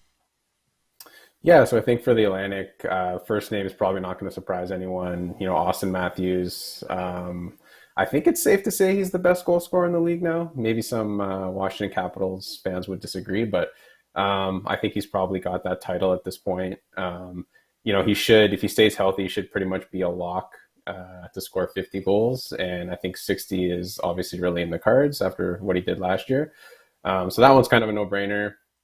I like Nikita Kucherov as well. I think some people might downgrade him a little bit this year just because of the injury history, but if you look at last season, he had the second highest points per game besides Connor McDavid, albeit in a smaller sample size, but he's someone that you actually might, I don't want to say he's going to slip too far, but you might actually be able to get him a little bit later than you would have in past years, just because of the last few years. He's had a few injuries there, but I think he'll be full value if he can play even close to like 70 games. I think he's going to really make it worth your while.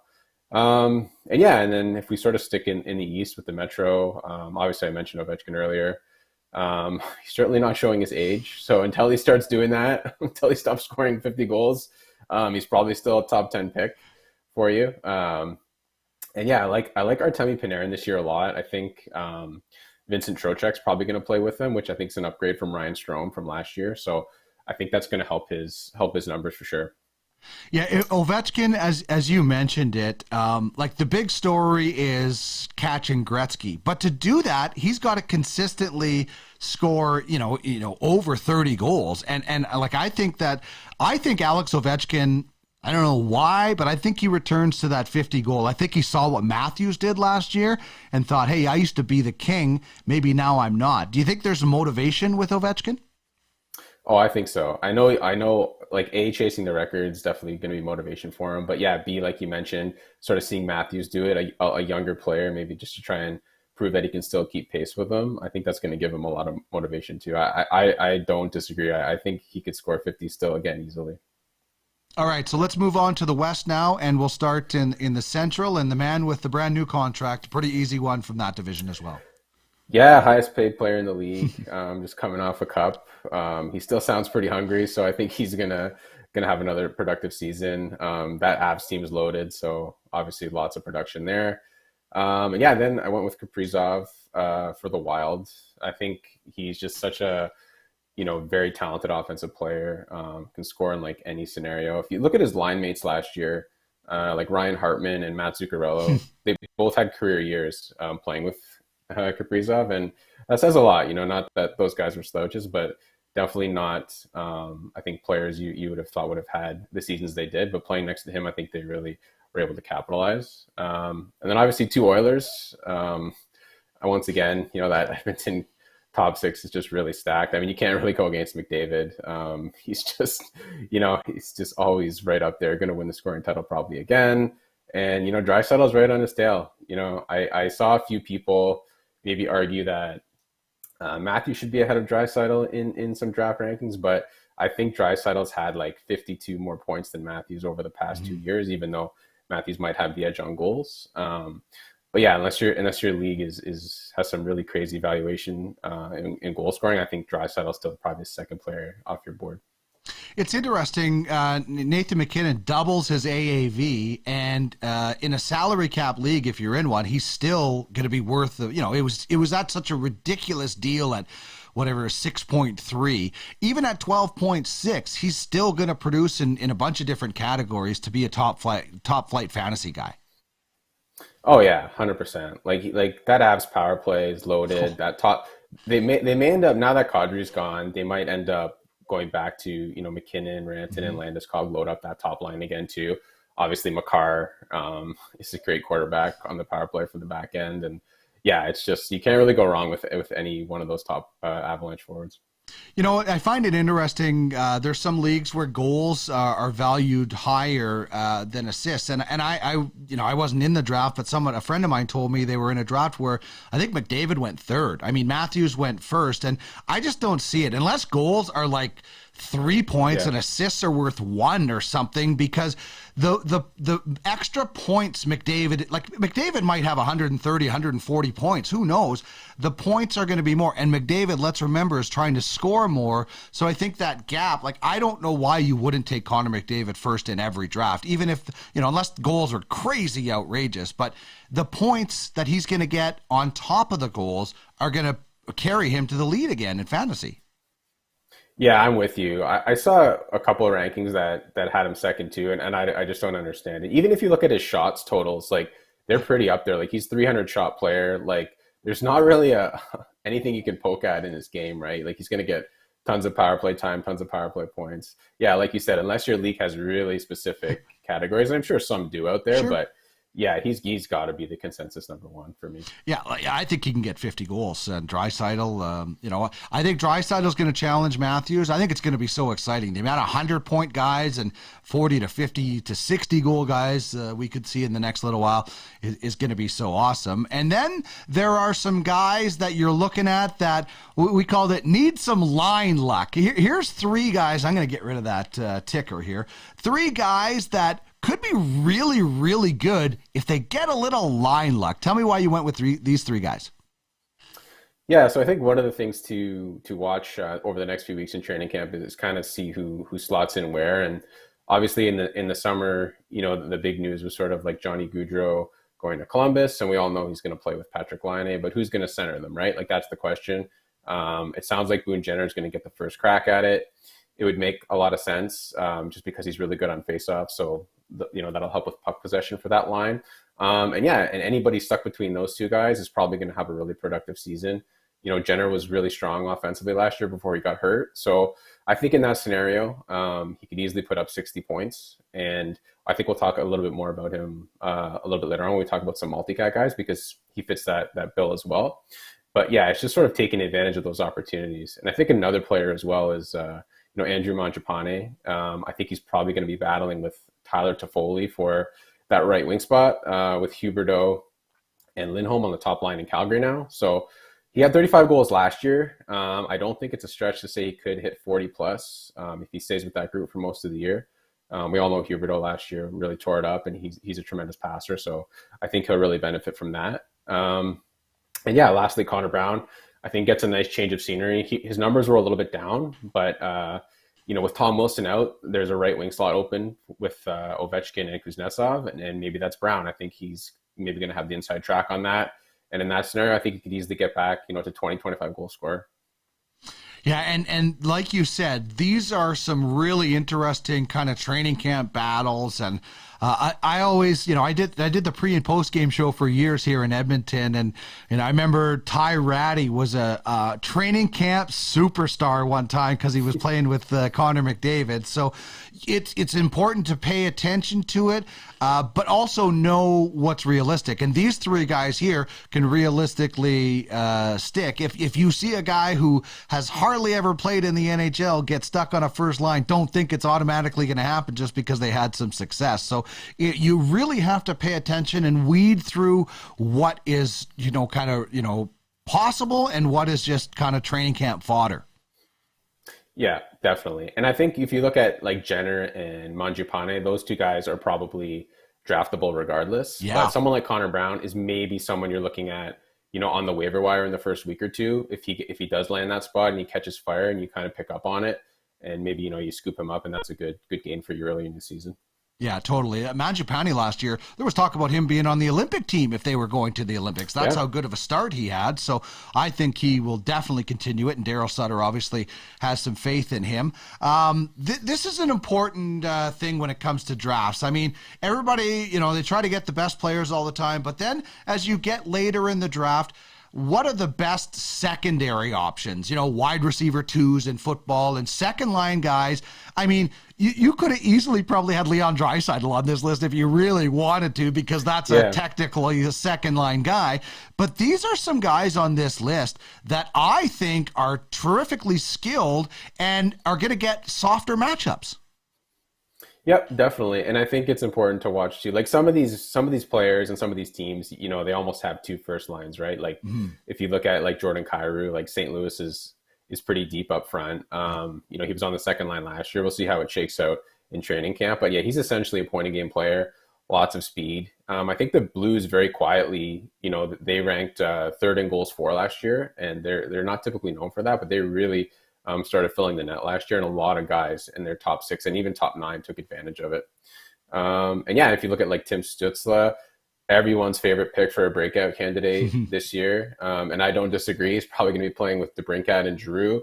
So I think, he could be another point a game player. And one thing about Stützle, not a lot of people realize, but, very quietly last year, he had 125 hits. So if he gives you around that, if he gives you about that number of hits, plus he's close to a point a game, that's really, really good value. And I think he's just kind of sort of ascending his climb into just being a really good player.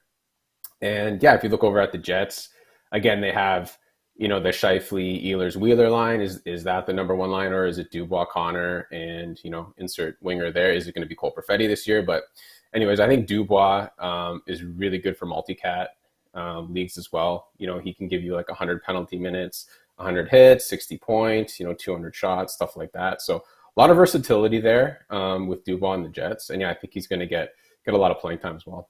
Yeah, and what happens long term with the Jets, who knows? But right now, I think you can count on a solid.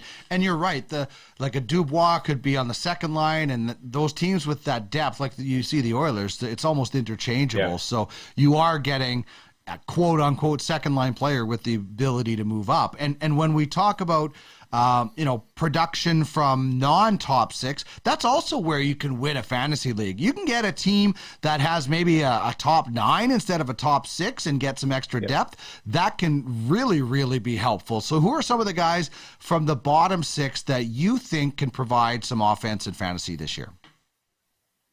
Yeah, so I mentioned St. Louis as a team that really is a little bit deeper, and they have more of a top 9. And I think somebody like Braden Shen is a guy that, produced pretty well last year, but he might be on the 3rd line center spot this year. So I think he can probably still continue to put up pretty good numbers this year. He probably will still play with Ivan Barbashev, who had like a career year last year. So maybe they can continue to connect for some points. But that team is a really high scoring team. So I think he'll be able to take advantage of that. Anton Lindell is interesting because he's a guy that's probably going to start on the 3rd line and then potentially with the opportunity to move up to the 2nd line with Bennett and Reinhart. And maybe one of those, maybe either Bennett or Lindell plays the wing on that 2nd unit for the Panthers. So yeah, I don't know why I have Red Wings. I don't know why I have Red Wings there. I apologize for that one. That was a brain cramp on my part. All good, no worries. So I think he's got a lot of offensive talent. I think if he ends up on Bennett's line with Reinhart, I think he'll have a lot of potential there too. And that's another thing to look for is sometimes guys that start on the 3rd line but have sort of a path to maybe move up to that top 6. And I think Lundell really fits that bill. Joel Eriksson Ek, I think a lot of people look at him as a really good defensive forward, which he is, but he had 26 goals last year, 17 power play points. He's also good for over 200 shots. He's probably going to go late in your drafts. And if you're in some leagues that have faceoffs, there are a few of them out there. He's really good for that as well. Yeah, shots, high volume shooters. When you like 200, we always look at 50 goals as a great mark. That 200 shot mark is pretty important if you can get a guy that has that high volume, because depending on how much shots are, it can be a huge category to win. Yeah, definitely. And the more you shoot, like the more likely they're going to get goals too, right? So, I think just 200 is a good benchmark, and I think try and combine that with other categories. So maybe when you're doing your drafts, try and filter some players out, like who has 60 points and 200 shots, right? Or 60 points, 100 hits, and 200 shots. So if you're in multi-cat leagues, you can't try and pair those things together when you're making your selections. All right. Well, that's a great segue into this this next category that we have. It's multi-category forwards. And, a lot of people, like Tanner Jeanette in one of the leagues I won, he ended up being the rookie of the year because penalty minutes, they were weighted fairly high, but he ended up doing it. And, we know what Brady Tkachuk, when people think multi-categories, I think penalty minutes and points are two of the ones that are great focus. But, if you're looking at trying to pair three, shots, penalty minutes, points, that's a really pretty good start for multi-cats. Yep, definitely. And I think obviously the other one is hits. I think a lot of people have that category as well. And someone obviously like Brady Tkachuk, there's not many players in the league like him that have, sort of 300 shot, 300 hit, and 30 goal potential. He can kind of hit all those categories for you.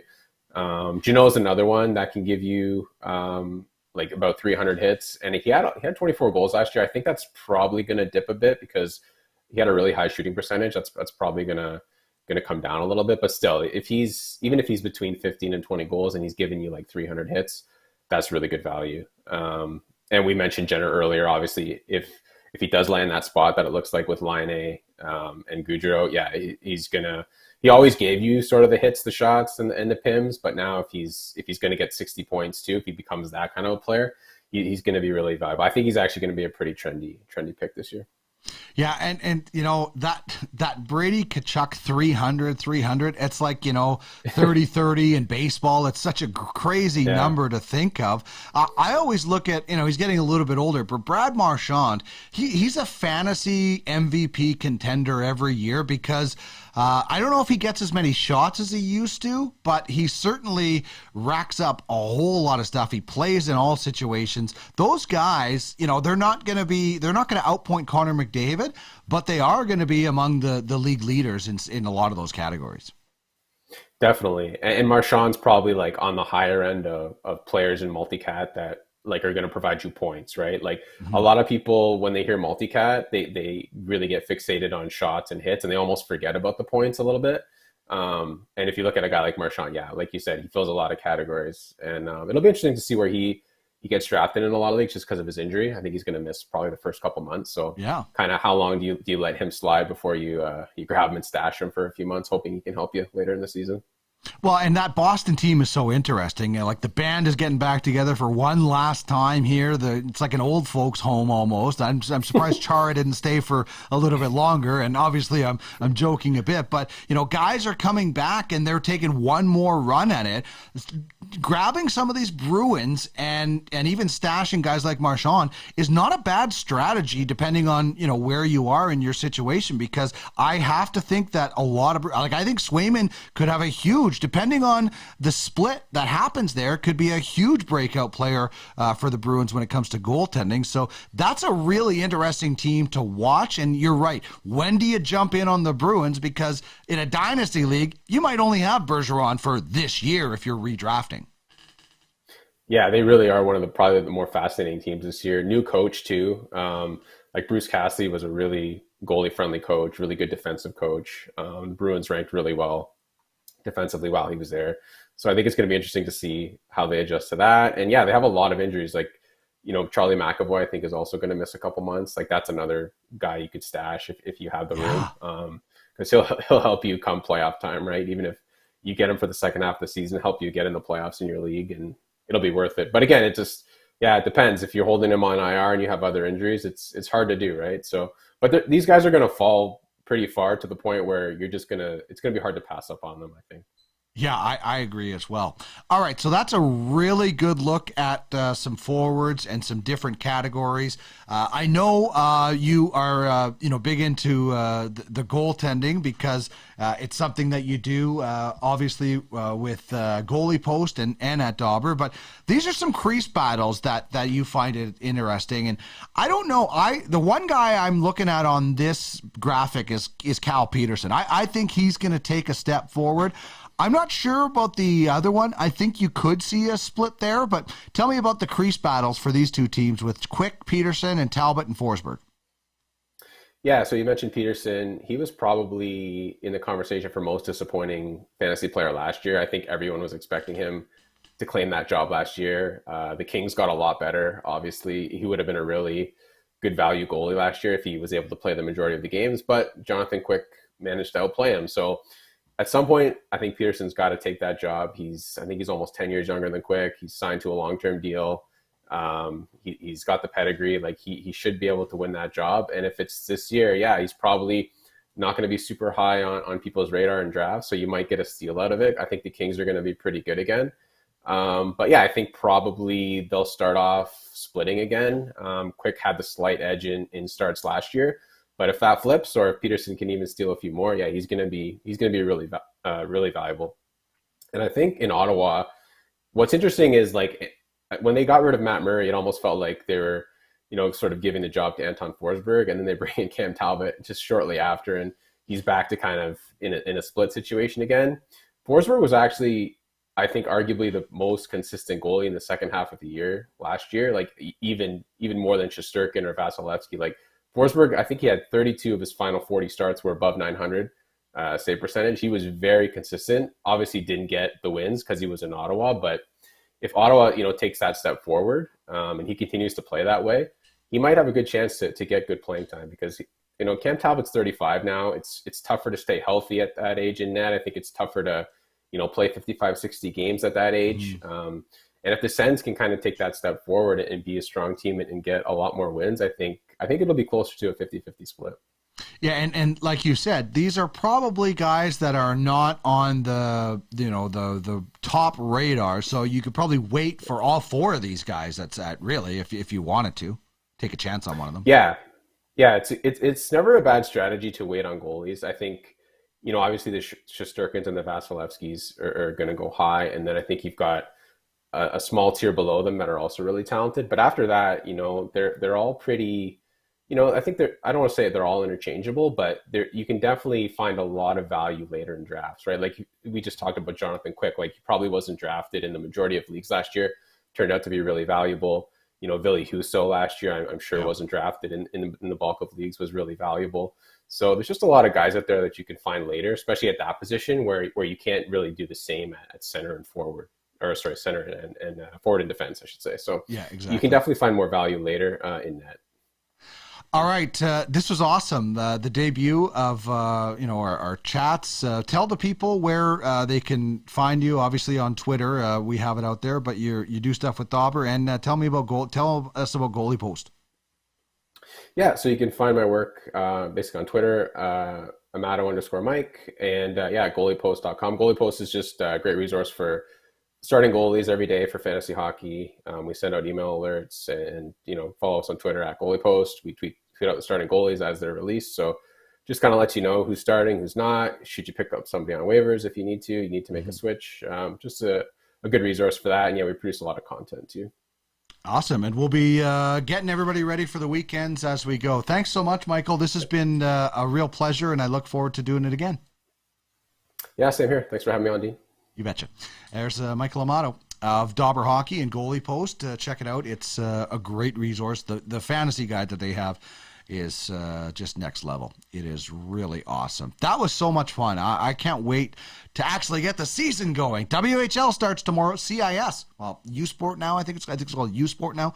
Golden Bears open the season against UBC at Clare Drake if you're in the Edmonton area as well. But I'll be at Rogers Place to see the Edmonton Oil Kings battle the Red Deer Rebels and preparing for some more fantasy hockey drafts with some great help from Michael Amato. All right, that is going to take us to a break, a very short break.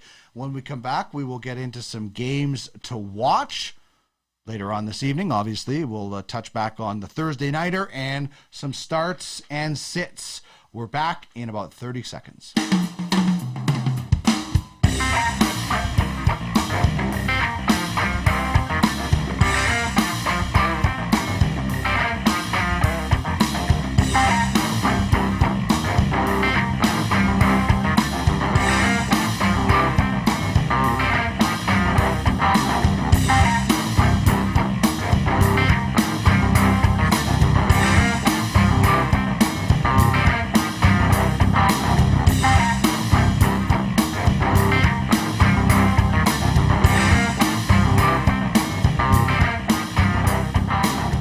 All right, 10 minutes before 6 p.m. in the East, 3:50 in the Mountain Time Zone. My name is Dean Millard. This is Ultimate Fantasy Sports Daily.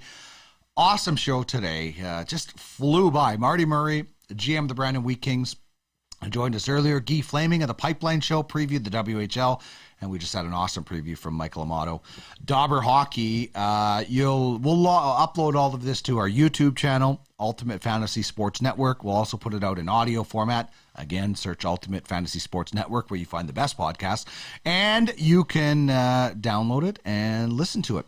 Let's get back to some things that we were doing earlier as far as our question of the day. Question of the day is, what was your favorite non-professional team growing up? I had the GM of that team on the show today, the Brandon Wheat Kings, the WHL team. But we got a lot of votes for Yukon women's basketball team. That was a pretty good one as well. So chime in on our Twitch chat in the message board, or you can hit me up at Duck Millard at UFS Network. And our top three was inspired by this from 15 years ago. Where are we at in society today? Come after me. I'm a man. I'm 40. I'm 40. So that rant, 15 years old today. So your top three coaching rants. And I went with anything John Tortorella, Dennis Green, and Hal McRae.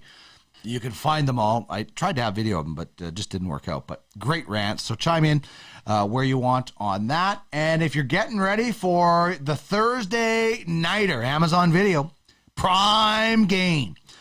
Here's some start and sit suggestions from me. Don't start either quarterback. Najee Harris and Nick Chubb are both starts. I didn't have Jalen Warren starting. Andy McNamara says Kareem Hunt will be a good one because of the weather. So you might want to start Kareem Hunt because of that weather. You might also want to downgrade Deontay Johnson and Amari Cooper. I have them both starting, but if it's such a bad weather night, there might not a lot of be passing. Chase Claypool is a flex option. Donovan Peoples-Jones is a sit, and both tight ends I would not be starting.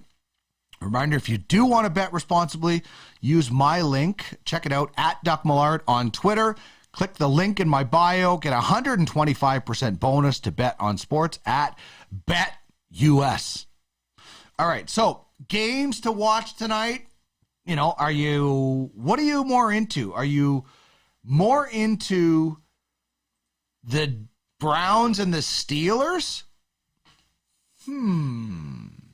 Browns and Steelers. Child, please. No, thanks. How about Aaron Judge going for 60? Play ball! I'm into that one. Definitely, that's what I'll be watching. I'm watching Albert Pujols right now. The Padres are leading the Cardinals 3-1 in the top of the sixth, but Albert Pujols is up to bat right now.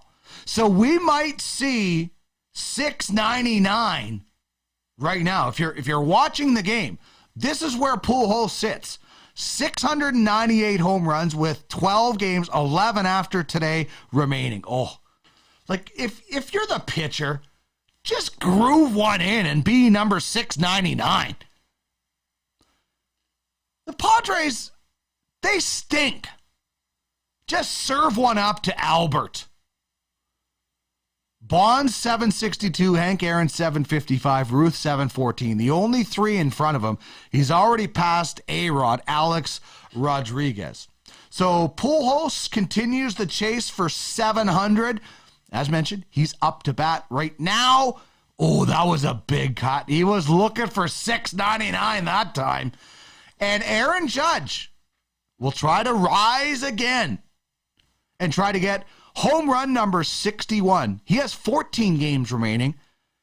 The record is 61. He's tied Babe. He can tie Roger Maris. Oh, and Pujols just drilled one. There is 690. No, it didn't get out. I thought it was gone. It had warning track power. Oh, man, I was getting so excited. I thought we just had 699 live on the show. Oh, my goodness. It would have been like when the Dodgers won the World Series. Anyway, back to Judge. 14 games remaining. He only needs 2 home runs to set the new American League record. But how high can he get? Can he get to McGuire in 99? Can he get to Sosa in 98? I think the highest he's going to get is 65. Remember, they got playoffs. They got playoffs to win. Playoffs? Yeah, they're in the playoff race, okay? Playoffs?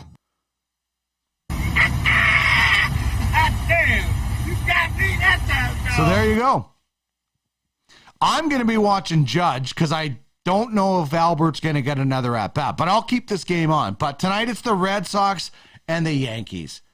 I mean, how great would it be if Aaron Judge ties or passes Babe Ruth, rather.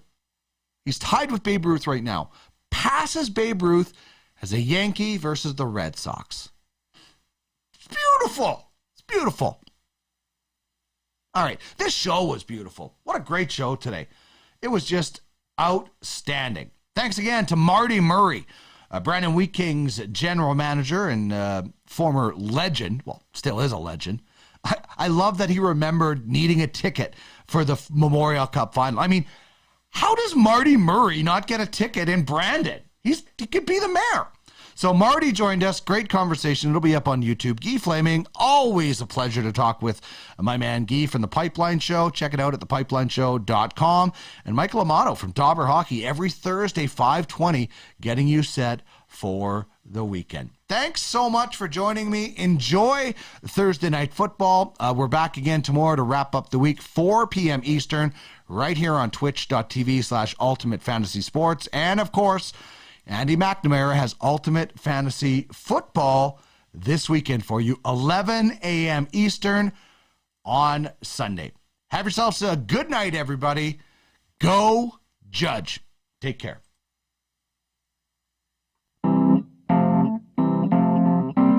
Thanks now. Bye-bye. Bye-bye. Bye-bye. Bye-bye. Bye-bye. Bye-bye.